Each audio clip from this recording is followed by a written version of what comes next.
இங்க போடுற மணி ஆடுது. டிகிரி சிஸ்டர் வாங்க. யார் நீங்க? எமிரேட்ஸ் அவரை கொண்டுட்டு போயிட்டு இருக்கீங்க. இதை சுத்தி வந்தா கல்யாணம் நடக்கும்னு சொன்னாங்க. கல்யாணம் ஆகலையா? இன்னும் இல்லைங்க. நான் ஒரு ஐடியா தட்டா?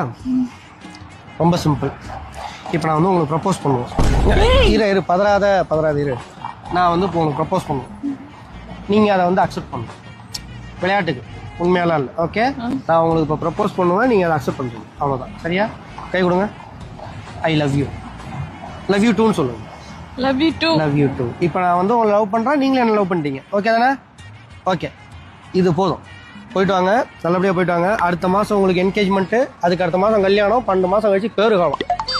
எப்படி என்னடா நடக்குது இங்க? ஆமாம், தெரியாது. என்னது? 90s பசங்களுக்கே உரித்தான சாபம். அது சாபமாக வரமான்னு தெரியல. நாங்கள் ஒரு பொண்ணுகிட்ட லவ் சொல்லி அது எங்களை செருப்பால் அடிச்சுட்டு போயிடுச்சுன்னா பிரச்சனை இல்லை. அதுவும் ஒத்துக்கிச்சுன்னு வச்சுக்க, பொய்யால மறுமாசமே அதுக்கு நிச்சயம் பண்ணுறாங்க. ஏன் சத்தியமா? நாங்கள் ஒரு பொண்ணுக்கு வந்து லவ் சொன்னோம்னா அதை அக்செப்ட் பண்ணிக்கிச்சு அப்படின்னா அதுக்கு மறுமாசமே எங்க இருந்தாவது அதுக்கு வந்து வரன் கூடும், நிச்சயம் பண்ணுவாங்க, கல்யாணமும் முடிச்சு விட்டாங்க.